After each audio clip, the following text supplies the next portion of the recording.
A paixão acontece porque a gente vai ao longo da vida, nesse estado de praga biológica que a gente vem vivendo, a gente vem acumulando raivas, né, guardando raivas não resolvidas. E essas raivas vêm muito da desqualificação, do mundo dizer pra gente, olha, do jeito que você nasceu, não interessa, você tem que se graduar, você tem que se fazer alguma coisa para se tornar interessante, né? E não é assim, a gente sente lá que no original de fábrica, entre aspas, a gente não precisa se graduar a nada para ser interessante. É lógico que quando você desenvolve algum talento, alguma habilidade, você consegue servir melhor a você e ao todo. Mas se você não fizer nada disso, você, pelo simples fato de ser, você é muito bem-vindo, você é muito querido no nosso original de fábrica. A nossa sociedade, constantemente em guerra, precisa de pessoas habilitadas para brigarem. Por isso exige um preparo, uma graduação, uma qualificação funcional para a sociedade. E isso está divorciado do afeto. Então a nossa qualificação original, ela é funcional, também funcional, mas originalmente ela é, primeiramente, prioritariamente, ela é uma qualificação natural. Quer dizer, pelo simples fato de existir, você é muito bem-vindo, você é muito querido, você é muito amado, muito amada.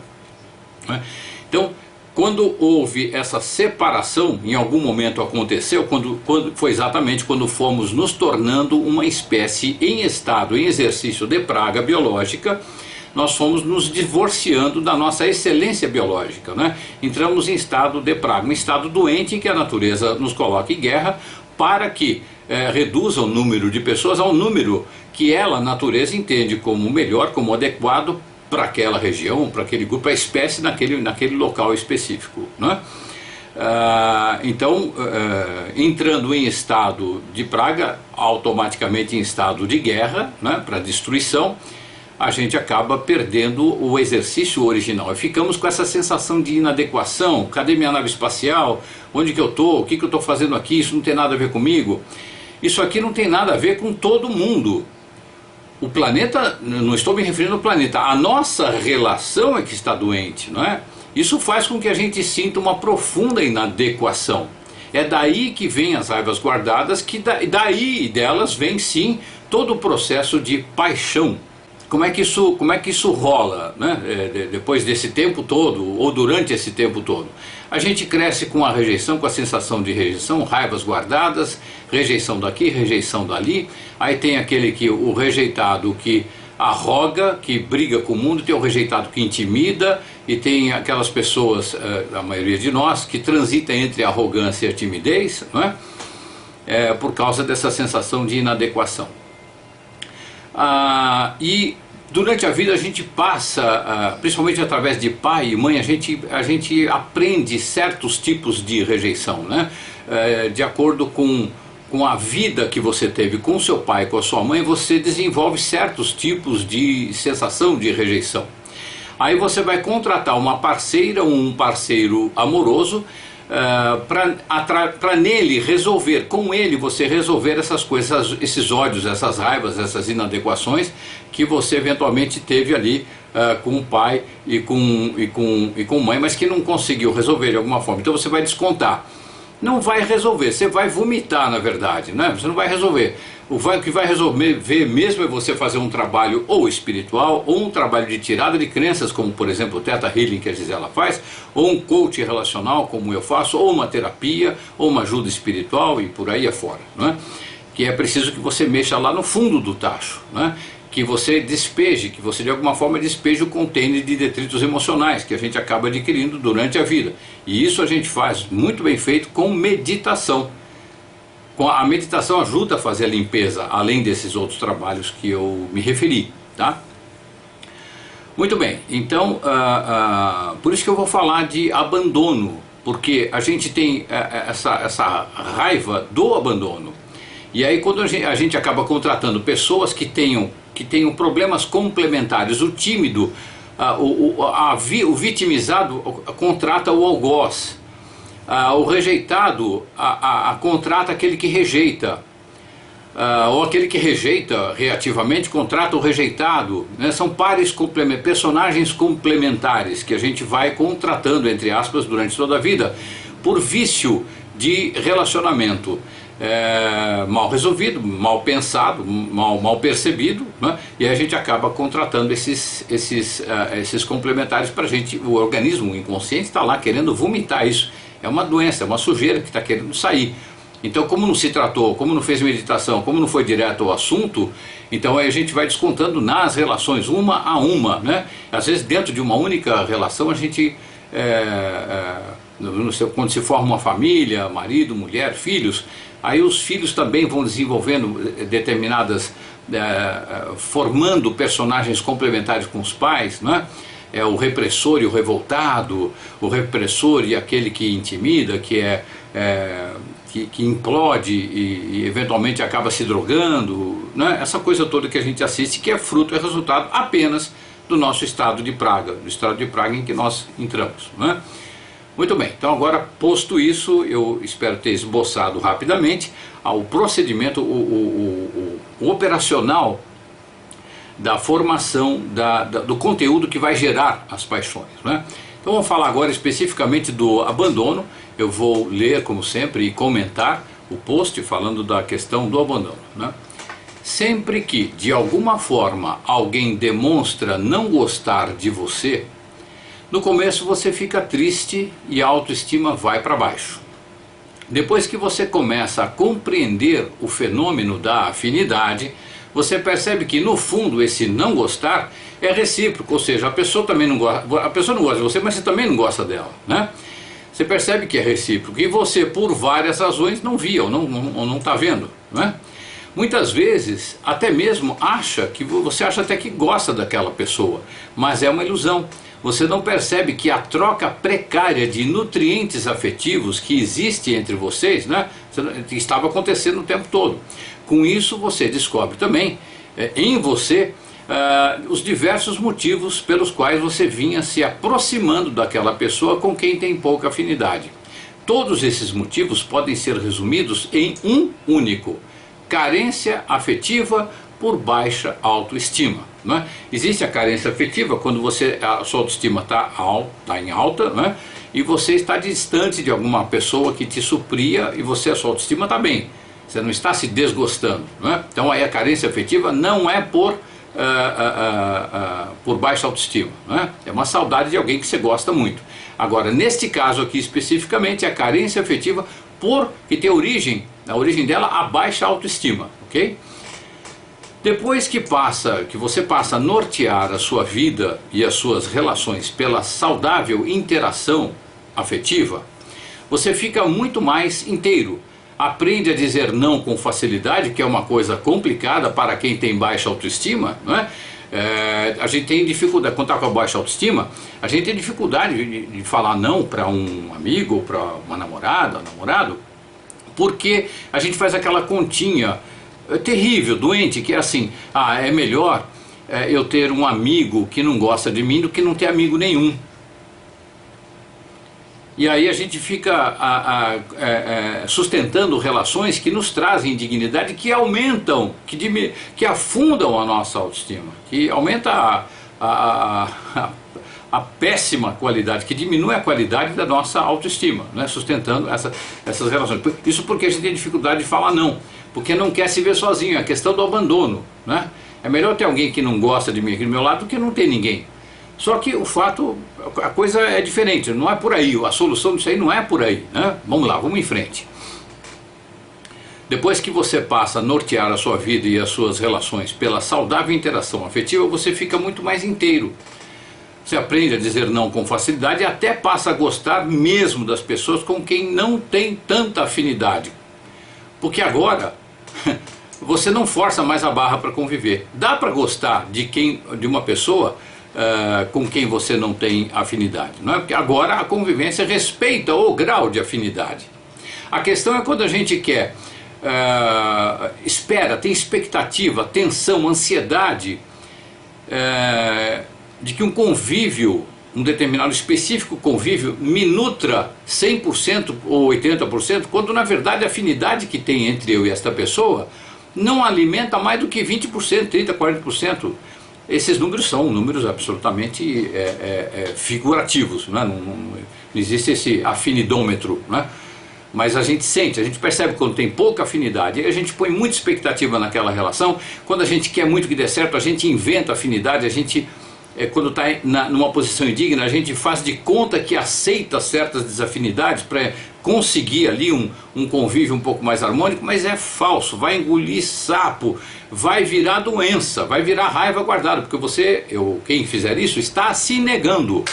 Isto não tem jeito de ser saudável, não tem como. Tem que ver o grau de afinidade e viver segundo ele, o grau de afinidade. Dá até para gostar, dá até para conviver, dá até para ser muito gostoso.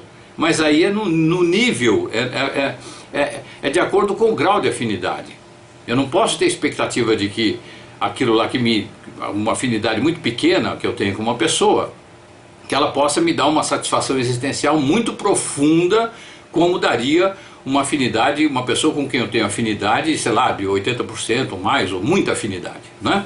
Então essa expectativa também é parte da questão da autoestima, né? Então é querer forçar a barra, não se conformar com o fato de ainda não ter alguém com quem trocar num nível mais profundo, tá? A autoestima vai para cima quando você percebe que só fica abandonado quando se abandona.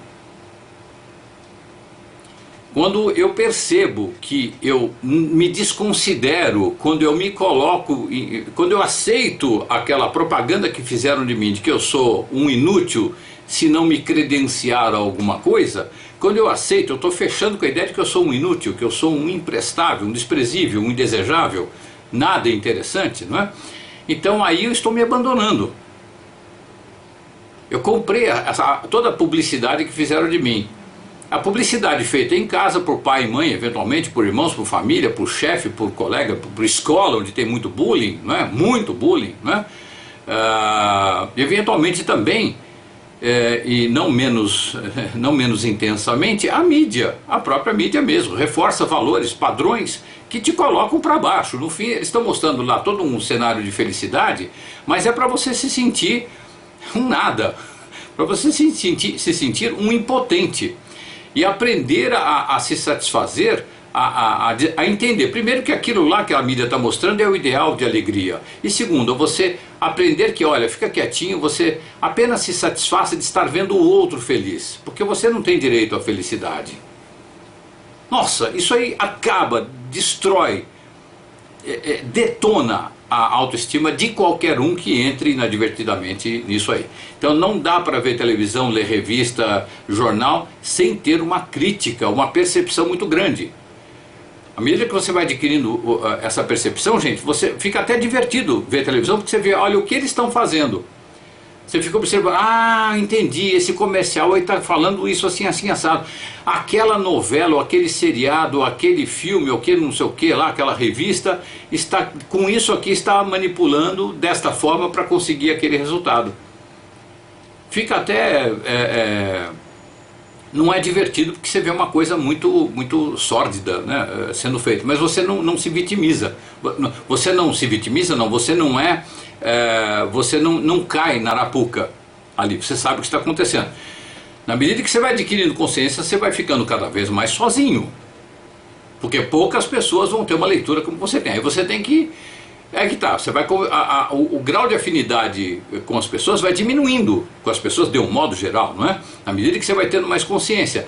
Aí você vai, digamos, num barzinho, você vai lá, não vai levar a questão existencial ali, você vai lá se divertir, você vai botar a cabeça ali para, sei lá, mexer o corpo, dançar, bagunçar e tudo, até o ponto que já deu para você, para não ser doente, né? E se naquele dia você não está no barato, não vai. Se de repente você pegou bode de um determinado tipo de lugar ou de festa social, não vá, porque é doença. Repetindo aqui e fechando essa pequena parte, a autoestima vai para cima apenas quando você percebe que você só fica abandonado quando se abandona. Ou seja, quando você aceita aqueles valores externos que qualificam você e se identifica com eles. Aí isso é um autoabandono. Aí a sugestão é: desenvolva uma boa e rica vida interior de forma que sozinho você esteja bem acompanhado e a dois seja uma festa. Não é nada raro você pegar amigos e casais que querem se ver com muita frequência, ou que querem estar juntos, tem aqueles vícios comportamentais, tal dia, tal hora tem que fazer isso, tem que fazer não sei o que, para não se sentir abandonado. É um saco, porque a relação, ela vai ficando anestesiada. Os dois estão lá porque tem a burocracia. Puxa, eu estou aqui porque ela não pode se sentir abandonada, e ela também, eu estou aqui porque ele também não pode se sentir abandonado. Então não tem criatividade, a gente não pode mudar, fazer diferente. Fica naquela mesmice, estamos aqui para burocraticamente darmos a sensação de aconchego e de receptividade, de carinho um ao outro.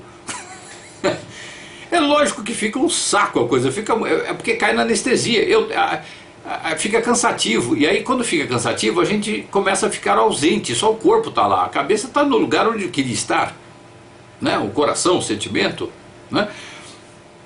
Então é muito importante desenvolver uma boa e rica vida interior, de forma que sozinho você esteja acompanhado. Então se você estiver sozinho, tá tudo bem, você tem o que fazer, você tem coisas interessantes para fazer, você tem coisa para ler, você tem eventualmente documentário para assistir, você tem esportes para praticar, passeios, caminhadas, compras ou visitas, enfim, você tem uma vida sua, tão boa que para vir alguém precisa ser muito legal, né? E aí o critério de companheira, de companheiro, de parceiro afetivo, ele fica muito mais saudável, porque você já está se gostando, você já está se amando. Aí quando chega alguém, você vai perceber, você não vai aceitar qualquer coisa. Que a pessoa está tão abandonada. Lembra o exemplo que eu dei ali atrás? Poxa vida, eu estou tão abandonado que eu prefiro um amigo que não goste de mim do que não ter nenhum amigo. Esse critério vai cair fora, vai sair fora. Porque você está bem sozinho, você está inteiro sozinho. Aí quando chega alguém, quando chega alguma pessoa nova, ela vai chamar atenção na medida da, entre aspas aqui, vou criar um termo, interessância, nem sei se existe essa expressão, uma brincadeira, fica aqui. No nível de interessância da expressão, o quanto ela é interessante, né? Aí sim ela vem, ela acrescenta alguma coisa de forma criativa, não sistemática, não anestésica, não rotineira, não repetitiva. Então desenvolva uma boa e rica vida interior de forma que sozinho você esteja bem acompanhado e a dois seja uma festa. Estamos abandonados apenas quando nos abandonamos. Muito bem, falei aqui do abandono, que é a questão que origem, não resolveu o abandono não resolvido, ele vai deixar a pessoa com muitas raivas, com muita carência e tal, e ela contrata uma pessoa para viver a paixão, para descontar nela toda a raiva guardada, etc, posse, ciúme, etc e tal. Vamos lá então, agora vamos falar da paixão especificamente, que é a segunda parte, que é o segundo post, que eu vou ler e comentar aqui, né? Paixão. Pai e mãe são referências para quase tudo em nossas vidas. Pai e mãe são referência. Costumo dizer aqui, gente, a melhor forma que a gente encontrou para procriar, para viver junto e procriar, a melhor que existe até agora foi o casamento, mas está passando por reformulações, precisa passar. Isso, o fato de ter sido a melhor criada até agora não quer dizer que tenha sido a única que o projeto é encerrado, muito pelo contrário. O projeto está começando, apesar disso existir há séculos, o projeto ainda é embrionário, porque ele não está trazendo, ele não está contemplando a nossa natureza. A gente fica incomodado quando tem que assinar um contrato que normatize um sentimento. Como é que eu posso prometer que eu vou te amar pro resto da minha vida? E não ficar louco, né? E aí de repente eu já não estou amando, não, mas eu fiz a promessa, eu tenho que amar, né? Eu estou aceso, eu não amo mais, não, mas eu tenho que amar. Eu te amo, eu te amo. Não dá. Pai e mãe têm sido referências para quase tudo em nossas vidas. Nem tanto pelo que eles falam, mas mais pelo exemplo. Essa referência tem quase total ascendência sobre o nosso comportamento até os 25 anos aproximadamente. Gente, o que a gente assiste os pais fazendo é o que nos ensina, não é o que eles falam. Porque aos 13 anos, adolescer é trombar com a hipocrisia. A sociedade tem um tripé. Você tem que ter hipocrisia, você tem que exercer hipocrisia para estar na sociedade, sexo controlado e voracidade financeira. para pagar a conta, não é para ser rico, porque é para ser rico tudo bem, mas o esquema faz com que você fique em dívida sempre, não é? Então é hipocrisia. Se você deixa de ser hipócrita, pum, perdeu uma perna, você cai, você não fica bem na sociedade. Se o seu sexo não é controlado pelo sistema, você não se deixa controlar pelo sistema, tudo bem, você está descartado da sociedade. E voracidade financeira, se você não tem voracidade financeira também, se você não concorda com esse esquema financeiro, você também está fora da sociedade, é um tripé, muito bem. Então, desde pequeno você ouve pai e mãe falarem, faça isso, faça aquilo, faça assim, faça assado. Quando chega aos 13 anos você começa a descobrir, espera um pouquinho, faz assim, mas ele faz diferente, né? Eu faço, ele não. Aí começa a revolta, é muito daí. Tem toda a revolução criativa, porque a sexualidade aflora no início da adolescência, na puberdade, dos 13 anos, por aí. E tem a percepção que aparece também. E também tem um impulso sexual. Aí a nossa sociedade, a maioria das sociedades, elas proíbem o exercício da sexualidade. E o sujeito passa lá dos 13 até os 18 exercendo a sexualidade porque é natural, é fome, é que nem água, você precisa tomar água. Só que no paralelo, no clandestino. Aí você já dá origem àquele sexo sem vergonha, aquele sexo paralelo, né? O meu mestre Graça costumava falar de uma forma muito engraçada, ele falava, existe o pinto sem vergonha e tem o pinto de gravata, né? E vale também para a xoxota sem vergonha, a xoxota de longo, vamos dizer assim, né? Que é para o convívio social, né? Para procriar, né? É essa que os pais costumam falar para as crianças desde os 13 anos de idade, e eles chegam aos 13 anos de idade, começam a olhar em volta, ainda mais hoje em dia com a internet, eles têm um acesso absurdo, então eles trombam com a hipocrisia. E vão, até os 25 anos de idade, mesmo de você saiu de casa e tudo, até os 25 anos de idade, eles vão com essa referência moral, religiosa, ética e por aí afora. Eles levam isso como referência. Nós levamos isso, trazemos desde sempre até os 25 anos. Quando então, se tudo der certo, a gente começa a querer pensar pela própria cabeça, né?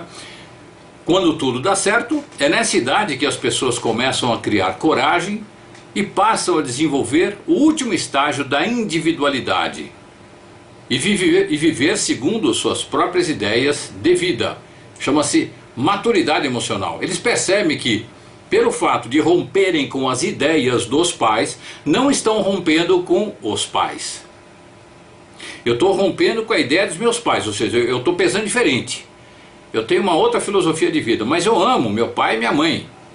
Ah, mas aí a minha mãe, quando vê que eu estou pensando diferente, ela fica, meu filho, porque eu sei os valores da família, eu quero. Calma, dá um colinho para a mãe, ajuda a mãe, se tem preparo psicológico para isso, né? Porque tem pai que fica ancorando. O maior orgulho de um pai e de uma mãe é assim, poxa vida, eu criei e agora ele está pensando por ele, ela está pensando por ela. Pô, segue a vida em frente, discorda de mim, tudo bem, mas tudo bem, eu posso até achar que vai dar problema e tal, mas eu dou um conselho e acabou, não pego no pé, não entro em chantagem emocional. Como se, não, você vai viver longe, eu quero que você more aqui o resto da vida. Meu Deus, meu Deus, meu Deus, isso existe muito até hoje, por incrível que pareça, tem. Então, quando chega aos 25 anos, qualquer ser humano percebe que está pensando diferente. Agora, o que ele faz com isso? Se a criação foi muito despótica, ditatorial, foi muito autoritária, foi possessiva, então ele vai ter muita dificuldade em romper com culpa, ele vai romper, ele tem já o pensamento dele, mas ele vai ficar negando ele mesmo. A autoestima vai mais um pouquinho para o lixo, afunda mais um pouquinho, já estava, né? Mas afunda mais um pouquinho, quer dizer, nem o que eu penso eu posso pensar, nem o que eu penso sobre a minha vida eu posso botar em prática, eu posso exercer, eu não posso viver segundo o que eu sinto da vida. Eu tenho que atender à opressão, à coação, à coerção que vem através de chantagem emocional dos meus pais, né? Gente, tem famílias que são exceção, eu não estou falando de exceção, estou falando para mim aquilo que configura a regra, aquilo que eu vejo no meu consultório, nas minhas observações, tá? Mas eu estou entendendo e respeitando o fato e aplaudindo as exceções que sem dúvida existem. Bom, então no caso saudável, quando esses filhos percebem que, pelo fato de romperem com a ideia dos pais, e que não estão rompendo com os pais, e os pais aceitam, dão os parabéns, pô, que legal, né? Este é o caminho da saúde. Muito bem, aí a gente não vai ter paixão lá pra frente. Mas como nem sempre isso dá certo, ao contrário, eles prosseguem mediunizando os pais, baixando o santo dos pais nele. Então alguém pergunta pra ele: ah, o que você acha do sexo antes do casamento? Aí ele vai falar e baixa o pai. O pai, é uma vergonha, porque eu não sei o que, blá, blá, blá. Aí, o que você acha da moça não casar virgem? Aí ele vai falar, o pensamento eventualmente liberal que ele tem: eu acho, e baixa a mãe. É uma vergonha a moça não casar já sem a virgindade. E a pessoa fala no automático. O santo baixa sem a pessoa querer, é involuntário. Aí é um trabalho de coach relacional, de treinamento, de tirada de crença, para a pessoa romper com isso aí, para ela entender que ela tem o direito de pensar, de pensar e de agir segundo os seus próprios princípios, né? Segundo o seu ponto de vista. Não incorrendo, claro, em nenhuma transgressão à lei, à ética, né?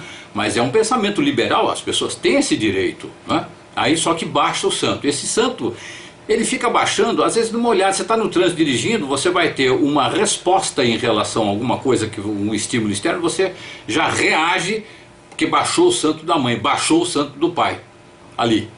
Mas como nem sempre isso dá certo, ao contrário, né? Os filhos prosseguem mediunizando os pais em si. E entra aí um fator bem complicador.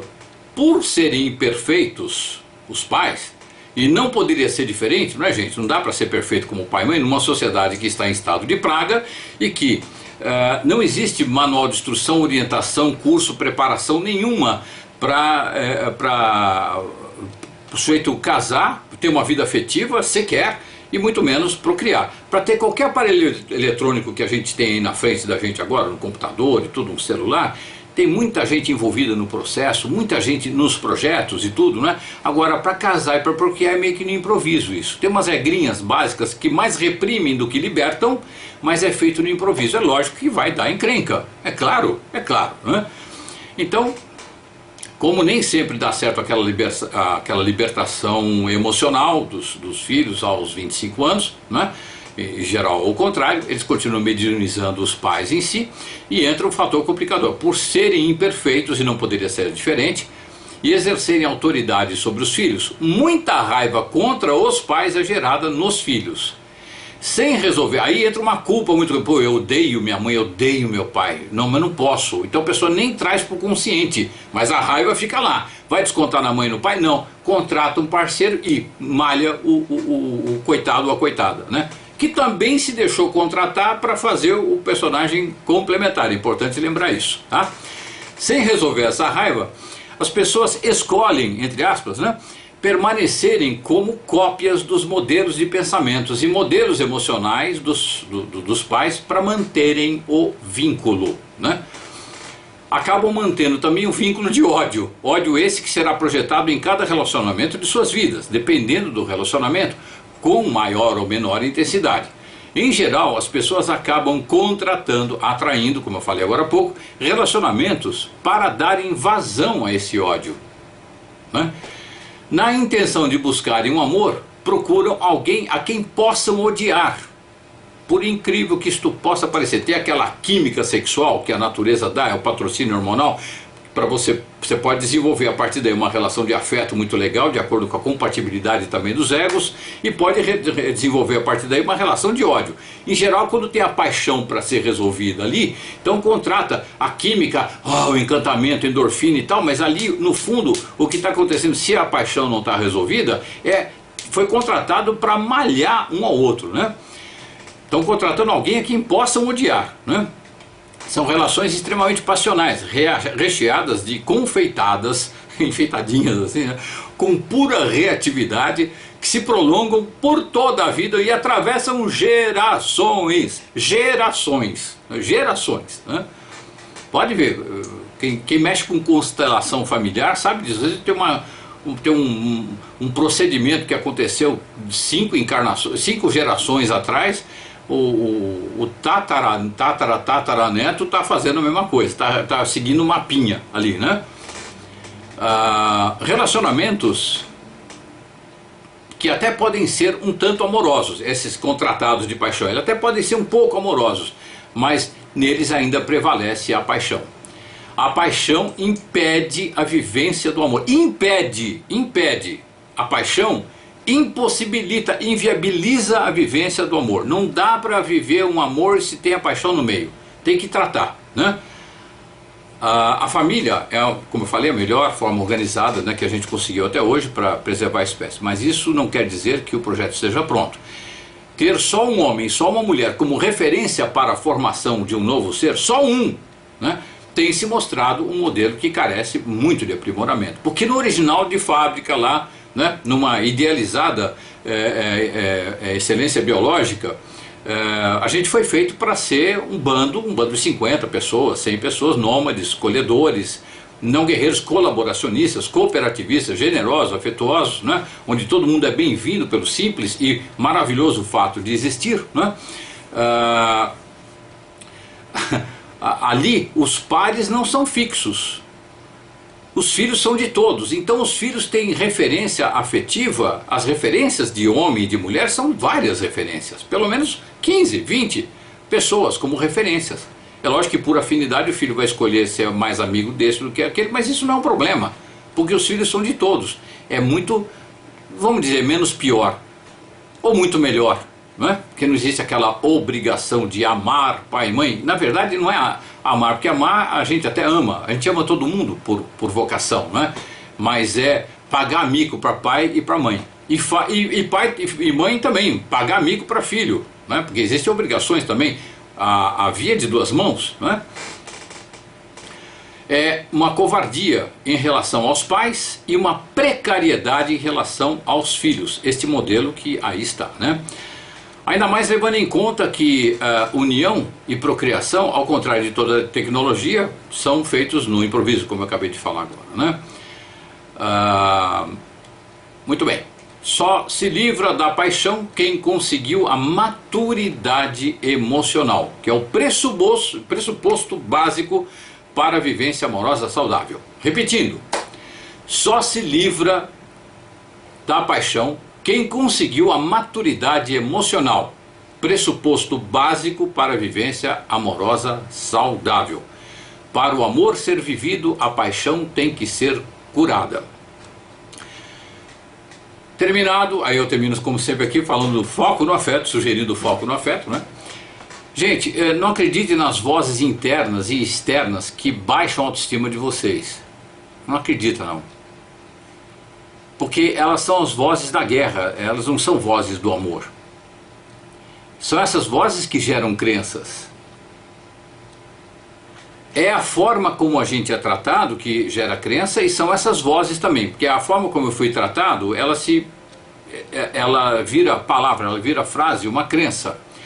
Às vezes é até difícil encontrar a frase que define a crença. Aí consultem a Gisela, que ela sabe brilhantemente esclarecer isso, não é? Às vezes você tem uma crença, e para você encontrar a crença lá, a crença que está atrás da crença, que está atrás da crença, demora um tempo para você conseguir trazer em palavras e você fazer a retirada dessa crença, não é? Então, eu sugiro, não acredite em qualquer voz, interna ou externa, que baixe a sua autoestima. Não acredita. Ah, mas então eu estarei deixando de ser realista, porque a pessoa chegou para mim e falou assim, no meu caso, né? Você é gordo, porque eu estou acima do peso, né? Você é gordo.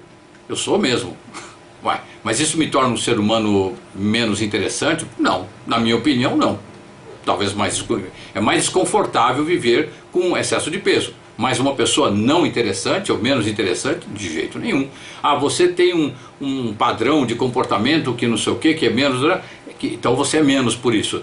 Não, de jeito nenhum. Não aceita qualquer voz interna ou externa que diga para você que você é menos, porque isto não existe. Não funciona dessa forma, né? São vozes que vêm do nosso estado de guerra. E não são vozes sábias. São vozes que vêm para destruir. E nós somos eminentemente construtivos. A nossa natureza é construtiva. Se estivéssemos falando aqui entre jacarés, fosse um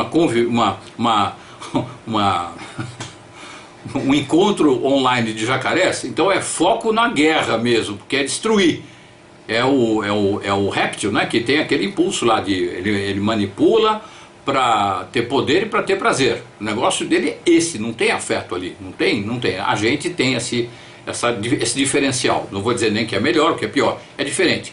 Nossa natureza é diferente. Então, seguindo a nossa natureza, não existe convívio que seja saudável onde entra a desqualificação, onde nele esteja presente a desqualificação. Tem que, para o convívio ser saudável, para você chamar o convívio de saudável, ele tem que ser baseado na qualificação do outro. Não é puxar saco. Não é inventar coisa que não tem. Ah, porque você tem qualidades que não sei o que, não é isso. Não desqualificar e ver de fato o que você sente de interessante na outra pessoa e manifestar. E você também, você mesmo, percebeu o que você tem de interessante e manifestar para você mesmo. Tá?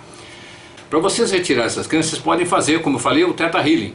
A Gisela faz magistralmente o Theta Healing. Ela faz um trabalho, inclusive associado até com o mapa astral, se for o caso, que é uma coisa fantástica. Eu me submeti a esse tratamento, de vez em quando ainda me submeto ao Theta Healing com ela, é fantástico. E, em geral, tem acontecido o seguinte, não é? A gente recomenda clientes, não é?